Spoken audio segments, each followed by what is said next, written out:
Всем добрейшего времени суток, дорогие друзья! Приветствую вас в моей скромной таверне любителей компьютерного железа. Найти новую видеокарту в бюджетную сборку всегда непросто, так как стоят новые видюхи довольно дорого в сравнении с БУ. Из новых видеокарт под игровой комп сейчас можно отметить довольно дешевую видеокарту GTX 1650 Super. Однако многие считают, что лучше взять видеокарту прошлого поколения AMD, которые сейчас по цене сравнялись с 1650 Super. В общем, в этом видео я хочу наглядно вам показать, почему GTX 1650 Super будет лучшим приобретением, чем какая-нибудь RX 580.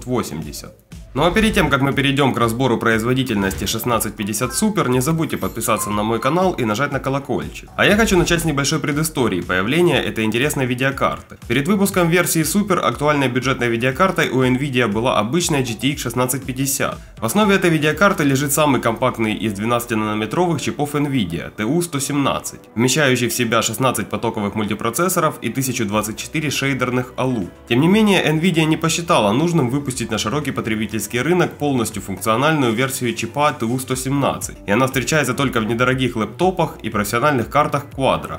Поэтому в дискретных видеокартах для ПК идут урезанные чипы до 14 потоковых мультипроцессоров и 896 ядер CUDA. И даже старая народная видеокарта GeForce GTX 1050 Ti располагала 768 CUDA ядрами, что не намного меньше, чем у GTX 1650. И хоть архитектура Turing принесла в себе много изменений, но быстродействие GTX 1650 сдерживает плохо развитая обвязка чипа. Он имеет всего лишь 32 блока растеризации и 128-битную шину памяти, которая влечет за собой соответствующий объем видеопамяти в 4 гигабайта. Вдобавок к этому платы с TU-117 комплектуются сравнительно неповоротливыми чипами памяти GDDR5.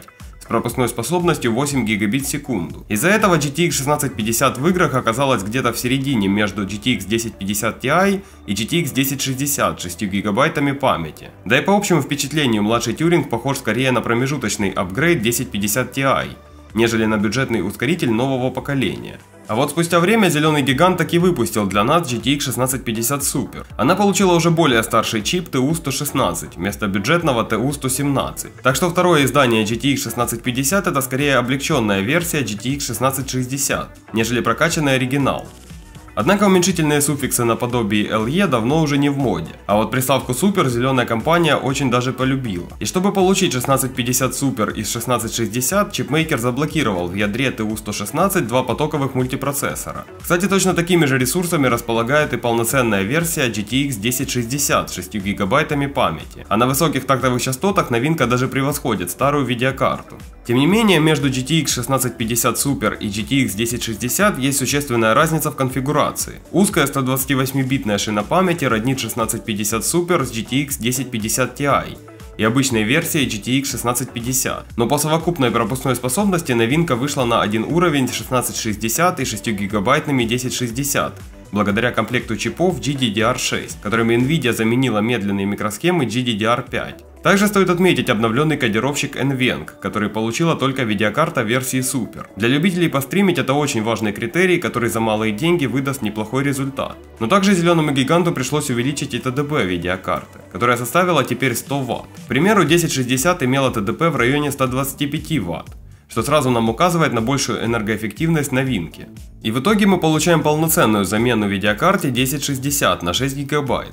Только с объемом 4 гигабайта и очень вкусной ценой. А малая ТДП видеокарты позволяет нам не переплачивать за хорошее охлаждение, а просто пойти и купить видеокарту с одним кулером. Разбирать каждую модель GTX 1650 Super в этом видео мы не будем. Но если вы хотите приобрести себе такую видеокарту, то я оставил в описании ссылки на самые удачные модели. А брать двухкулерную версию самой бюджетной видеокарты я вам точно не советую, так как тогда теряется вся выгода этой видеокарты, а температуры и у однокулерной модели получились весьма холодные. И теперь давайте наглядно разберемся, почему в бюджетной сборке стоит брать именно GTX 1650 Super, а не какую-нибудь RX 580 или RX 570. За самую дешевую RX 580 с объемом памяти на 8 гигабайт вам придется отдать порядка 18 тысяч рублей, что на секундочку является стоимостью намного лучшей видеокарты GTX 1660 Super. А вот за самую дешевую RX 570 на 4 гига в магазинах сейчас просят 17 тысяч рублей, что никак не конкурирует с ценой на GTX 1650 Super. В которой также стоит всего 4 гигабайта видеопамяти. И даже сейчас, несмотря на тесты в играх, можно уверенно сказать, что 1650 Super будет намного лучше, так как она является по сути той же 1060 на 6 гигабайт, которая в большинстве случаев обходила своих прямых конкурентов от AMD в лице RX 580 и RX 570. Логично бы было предположить, что есть смысл переплатить за версию RX 580 на 8 гигабайт, но почему тогда просто не взять 6-гиговую 1660 Super, которая в разы лучше ее? А все дело тут заключается в майнерах.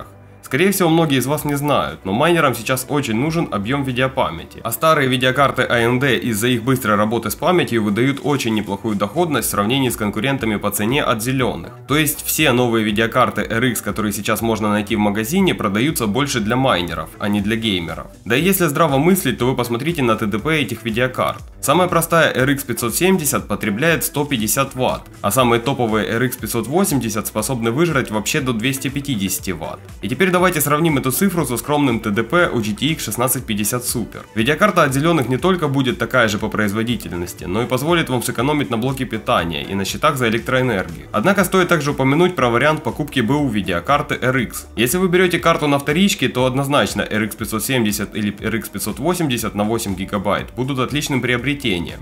Но если вы собираете новый ПК, то лучше вообще не рассматривать приобретение этих видеокарт, так как на рынке видюх есть гораздо более интересные предложения в лице 1650 Super и 1660 Super, или новеньких AMD RX 5500 и 5600 XT. Ну и давайте глянем на тесты GTX 1650 Super и RX 580 на 8 гигабайт, чтобы точно прояснить ситуацию. В относительно новой игрушки Jedi Fallen Order на эпических настройках мы сразу же видим превосходство 1650 Super, хотя видеопамять RX жрет намного больше, так как это 8-гиговая версия. В Ассасине на очень высоких настройках RX 580 уже загрузила практически 5 гигабайт своей видеопамяти, в то время как GTX 1650 Super уверенно занимает практически весь свой объем. И даже при таком раскладе она выдает намного лучший FPS. И о каких-то фризах из-за нехватки памяти даже не приходится говорить. А в отлично оптимизированной RDR2 видеокарты сравнялись по количеству кадров. Но вы посмотрите, что происходит с плавностью картинки на видеокарте RX.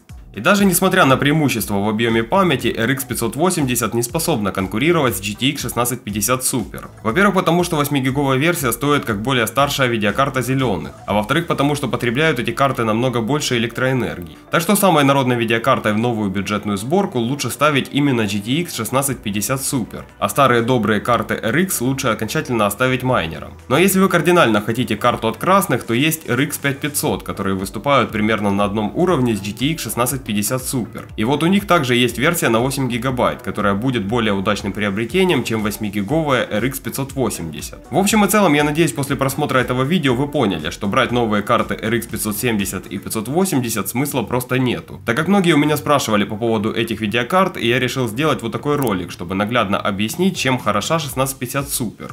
И почему не стоит смотреть на старые видюхи.